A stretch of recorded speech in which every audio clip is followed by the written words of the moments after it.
ரோஷினியின் தோழியான சோபனா கோகுலின் வீட்டின் அருகில் இருக்கும் கௌதமி வீட்டிற்கு போவதற்காக ரோஷினியிடமும் கோகுலிடம் சொல்லிவிட்டு வெளியே கிளம்பினாள். அவளை வழி அனுப்ப ரோஷினியும் கோகுலும் வெளியே வந்து அனுப்பிவிட்டு சிறிது நேரம் பேசிவிட்டு மீண்டும் வீட்டினுள் நுழைந்தார்கள். நுழைந்தவர்கள் ரோஷினியும் கோகுலும் ஹாலில் நின்று கொண்டிருக்கும் பொழுது திடீரென்று கோகுல் என்ன நினைத்தானோ என்று தெரியவில்லை. மாடி படிக்கட்டில் கிடுகிடுன்னு ஏறி போய் ரோஷினி என் பின்னால் வா, நான் 2வது மாடிக்கு போகிறேன், அங்கே வந்து பேசு அப்படின்னு சொல்லிவிட்டு ஓடிவிட்டான். ஆனால் ரோஷினியோ தயங்கி நின்று கொண்டிருந்தால் ஒரு 5 நிமிடம் நின்று கொண்டிருந்தால் ஹாலின் நடுவே. அதன் பிறகு கோகுலின் அம்மா சமையலறையின் ஜன்னல் வழியாக பார்த்துவிட்டு, ஏம்மா ரோஷினி, ஏம்மா நீ தனியாக நிற்கிற, கோகுல் வந்து பேசலையே உங்ககிட்ட, இப்போ தானே மாடிக்கு போனதை பார்த்தேன், போய் அங்கே பேசுன்னு சொல்ல ரோஷினிக்கு மனத்துக்குள் ஒரே சந்தோஷம். உடனே கடவுளுக்கு நன்றி சொன்னாள். அந்த அம்மாவுக்கு தெரியவில்லை ரோஷினியும் கோகுலும் தனது அன்பை பரிமாறிக்கொண்ட காதலர்கள் என்று. ரோஷினிக்கு முதலில் கோகுலின் அம்மா தன்னுடைய பள்ளிக்கூட பேரண்ட்ஸ் டே அன்னைக்கு அறிமுகமானார். அப்பொழுது அவளிடம் பேசும்போது ரோஷினிக்கு மிகவும் பிடித்து விட்டது. அவளிடம் அன்பாக பேசினது, உபசரித்தது எல்லாமே இப்பொழுதும் ரோஷினியை கவர்ந்தன. இவ்வாறு எண்ணிக்கொண்டே ரோஷினி மாடிக்கு போக படியில் ஏறினாள். பிறகு ஒரு கணம் நின்று யோசித்தாள். ஐயோ, தனியாக போகிறோம், ஒருவேளை கோகுல் ஏதாவது எடக்கு முடக்கா தன்னிடம் நடந்து கொண்டால், ஐயோ அம்மாடி வேண்டவே வேண்டாம். கீழே இறங்கி ஒரு அடி எடுத்து வைத்தாள். சட்டென்று இறங்கும் பொழுது கீழே தடுமாறி விழ பார்த்தால் அதற்குள் ஒரு சத்தம் கேட்டது. ரோஷினியின் அம்மா சமையல் அறையிலேருந்து வெளியே வந்தார்கள். வெளியே வந்தவர்கள், ஏம்மா ரோஷினி, அவ்வளோ அவசரமாக கீழே இறங்கி விழ பார்த்தேன், எதுக்காக? நான் உன்னை வந்து விட்டுட்டா, அங்கே தான் இருக்கிறான் 2வது மாடியில் என்று சொல்ல, வேண்டாங்க ஆண்டி, நானே போய்க்கிறேன் என்று சிரித்தாள்.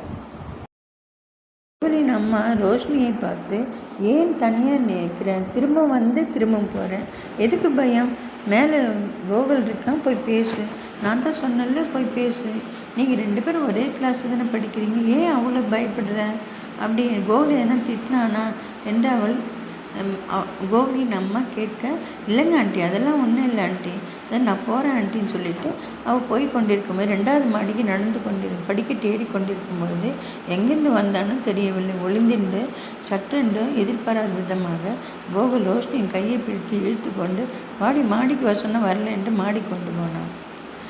ரோஷினி முரண்டு பிடித்தாள். ஐயோ, என்னை விடுங்க, கையை விடுங்க, இங்கே யாராவது பார்த்தோம், யார் இருக்கிறாங்க, இங்கே யாருமே இல்லை, நம்ம 2 பேர் தான் படிக்கட்டில் ஏறினுக்கிறோம் சொல்லி ஜோக் எடுத்தான். உங்களுக்கு ஜோக் வேறையா, எனக்கு பயமாக இருக்குது என்று சொல்ல மாடிக்கு போய் சிறிது நேரம் பேசி கொண்டிருந்தார்கள். அப்பொழுது ஸ்கூலில் நடந்த விஷயங்கள், அவள் அப்பா பேசினது, கோகுல் வந்து அப்போ நண்பர்களுடன் ஜோக் அடித்தது எல்லாத்தையும் பேசி கொண்டிருக்க, ஏண்டி ரோஷினி, அவ்வளோ பயந்த, நான் உன்னை மறந்துடுவேன்ட்டு நான் மறக்காமல் பற்றி எங்கள் வீட்டுக்கு நீயே வந்திருக்கிற. ஆமாம், நீங்கள் வரவே இல்லை, இத்தனை நாளாக வரல, ஜுரம் 1 வாரமாக நான் பார்க்கவே இல்லை, அந்த சோபனாவை வந்து தொல்லை கொடுத்து நான் கொண்டு வந்தேன், நான் என்ன பண்ணுவேன்னு எனக்கே தெரியல, அவளை அழுத்துன்னு வந்து உங்ககிட்ட நான் பேசினேன். இப்போ நீ என்னன்னாக்கா சுவாரஸ்யமாக வந்து பேசிகிட்டு இருக்க இங்கே உட்காந்துட்டு, நான் நினச்சேன் உனக்கு ஜுரமா, என்ன ஆச்சு ஏதாச்சோ என்ன நினைத்தேன், அதெல்லாம் எனக்கு ஒன்றுமே வராதுடி, நான் ஃப்ரீ பாய். ஆமாம்மா, நீங்கள் ஃப்ரீயாக இருக்கீங்க, என்னால் தான் ஃப்ரீயாக இருக்க முடியல அப்படின்னு அவர் சொல்லி 2 பேர் சிரித்து கொண்டிருந்தார்கள். அப்பொழுது கோகுலின் கூட பிறந்த இரட்டை சகோதரர்கள் 13 வருடம் கழித்து கோகுல் அம்மாவிற்கு பிறந்த குழந்தைகள். இந்த 2 பேரும் காலையில் ஸ்கூலுக்கு போய்விட்டு மத்தியானம் வந்தார்கள். ஆனால் வந்தவர்கள் எப்பொழுதும் வெளியே யாருன்னா வந்திருக்கார்களா என்று செருப்பை ஆராய்வார்கள். அப்போது அவர்கள் பார்த்து விட்டார்கள் ரோஷினியின் செருப்பை. என்ன இது, புது செருப்பாக இருக்குது. வந்த உடனே அவர்கள் யூனிஃபார்மை கழட்டி விட்டு அவர் ஃப்ராக் போட்டுக்கிட்டு உடனே வா மாடிக்கு போகலாம்னு 2 பேரும் சுவாரஸ்யமாக வந்து, யார் இருக்காங்க பார்க்கலன்னா ரோஷினியும் கோகுலும் தூரத்தில் நின்று பேசி கொண்டிருப்பதை பார்த்து சிரித்தார்கள். அப்பொழுது கோகுல், ஐயோ பிசாசுங்க வருது, 2 பிசாசுங்களை என்னை மாட்டி விட்டுருவாங்க பாரு நம்ம 2 பேரும். அப்போ ரோஷினி, ஐயோ நான் என்ன பண்ணுறதுங்க இப்போ, இந்த இந்த பசங்க வரங்க, இது யார்? என்னோடய தங்கச்சி. உங்கள் தங்கச்சிங்களா? இவ்வளோ சின்னதாக இருக்குது? ஆமாம், எங்கள் அம்மாவுக்கு 13 வருஷம் கழிச்சு பிறந்தது, எனக்கு 18 வயசு, இந்த பொண்ணு பசங்களுக்கு 5 வயசு அப்படின்னு சொன்னான். ஒரே சிரிப்பு 2 பேரும். இப்போ இதை போய் பிசாசுங்க, அழகாக இருக்காங்க 2 பசங்க பிசாசுங்க, இந்த பிசாசுங்க தான் ரொம்ப தொல்லை. நான் என்ன பண்ணாலும் அவளுங்க சொல்லிவிடுவாளுங்க சொல்லுவாளுங்க பாருங்கள், போய் சொல்லிட்டு வா, என்ன ஆகுப்போன்னு தெரியாது. என்ன ஆகுப்போது? உங்கள் அம்மா தான் பேசணும். ஆமாம், ஆனால் உன்னை நான் கையை பிடிச்சிட்டு இருந்தாலும் அதை சொல்லிவிடுவாளுங்க. அப்படியா? ஐயோ என்ன பண்ண தெரியலையே என்று இருவரும் பேசிக்கொண்டு.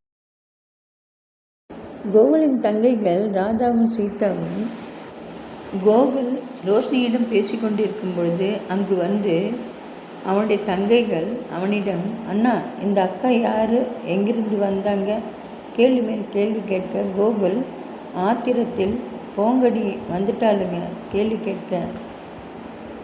அவர்கள் 2 பேரின் முதுகிலும் மேல் பட்டென்று ஒவ்வொரு அடி கொடுத்தான். கீழே போய் அழுது கொண்டே 2 பேரும் அழுது கொண்டே அவள் அம்மாவிடம், அம்மா கோகுல் அண்ணன் எங்களை முதுகில் அடிச்சுட்டான், அழுதுகிட்டே கீழே, இதுதான் சமயம் என்று சொன்னார்கள். கோகுலுக்கு ஒரே பயம். இவள் கையில் பிடித்து விட்ட ரோஷினியின் கையை பிடித்து கொண்டு பேசினது, தோல் மீது கையை வைத்து பேசிக்கொண்டிருந்து எல்லாமே இவளுக்கு பார்த்துட்டாளுங்க. இவள் எப்போ தான் என்னை மாட்டி விட போகிறாளுங்க என்று நினைத்து கொண்டிருக்கும்போது இப்படி ராதாவும் சீதாவும் அவங்க அம்மா கிட்ட அம்மா அவன் கையை பிடிச்சிட்டு இருந்தாம்மா, ரோஷினி கையை. அப்படியா? எதுக்கு ரோஷினி கையை பிடித்தான்? அது எனக்கு தெரியாதும்மா. ரோஷினி கையை பிடிச்சிட்டு இருந்தாம்மா, அவளை அடிச்சு பேசிட்டு இருந்தான், என்னையும் பட்டு முதுகில் போய் அடித்து நீங்கள் ஏண்டி இங்கே வந்தீங்க என்று கேட்டாங்க. அப்படியா? சரி நான் கேட்குறேன் என்று அவள் அம்மா 2 பேருக்கும் ஆறுதல் சொன்னாங்க.